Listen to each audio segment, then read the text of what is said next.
ஈரோடு மாவட்டம் பெருந்துறை அருகே காவல்துறையினர் நடத்திய துப்பாக்கிச் சூட்டில் காயமடைந்த 2 ரவுடிகள் கைது செய்யப்பட்டிருக்கிறார்கள். இது தொடர்பான கூடுதல் விவரங்களை எமது செய்தியாளர் திருமலைக்குமாரிடம் கேட்கலாம். திருமலைக்குமார், சம்பவத்தின் பின்னணி குறித்து சொல்லுங்க.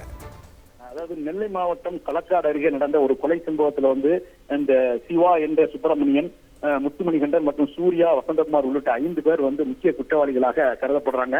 இவங்க 5 பேர் மீது வழக்கு பதிவு செய்து போலீசார் தீவிரமாக தேடி வந்த நிலையில் இவர்கள் தப்பி ஈரோடு மாவட்டம் பெருந்துறை பகுதியில் பதுங்கியிருப்பதாக போலீசாருக்கு தகவல் கிடைத்ததை தொடர்ந்து தனிப்படை போலீசார் ஈரோடு பகுதியில் தீவிர சோதனை மேற்கொண்டு தேடுதல் வேட்டை ஈடுபடும் போது நேற்று மதியம் பெருந்துறை அருகில் உள்ள கொல்லம்பள்ளம் என்ற பகுதியில் 5 பேரும் பதுங்கியிருப்பதாக தகவல் கிடைத்து போலீசார் அவர்களை சுற்றி வளைக்கின்றனர். அப்போது ஆண்டோன் பிரதீப் என்ற உதவி ஆய்வாளர் அவர்களை பிடிக்க முயற்சிக்கும் போது துப்பாக்கியால் சுடுகின்றார். சுடுகிறது அந்த பகுதியில் உள்ள செவரில் பட்டு தெரித்ததில் 5 பேரும் அந்த இடத்திலிருந்து தப்பி ஓடுகிறார்கள். 5 பேரையும் விரட்டி பிடிக்க முயற்சியில் 5 பேர் தப்பித்த நிலையில் அவர்களை மேலும் தீவிரமாக தேடி வந்த நிலையில் அவர்கள் நெல்லை மாவட்ட பகுதிக்கு வந்ததாக அடுத்த தகவல் கிடைத்ததை தொடர்ந்து இன்று காலை நெல்லை மாவட்டத்தினுடைய எல்லை பகுதியில் வைத்து அவர்களை 5 பேரையும் மடக்கி பிடிக்காங்க. இதுல போலீசார் அவர்கள் விரட்டி செல்கின்ற பொழுது சிவா என்ற சுப்பிரமணியன், முத்துமணிகண்டன் ஆகியோர் கீழே விழுந்ததில் அவர்களுக்கு கால் உள்ளிட்ட பகுதியில் காயம் ஏற்பட்டிருக்கு.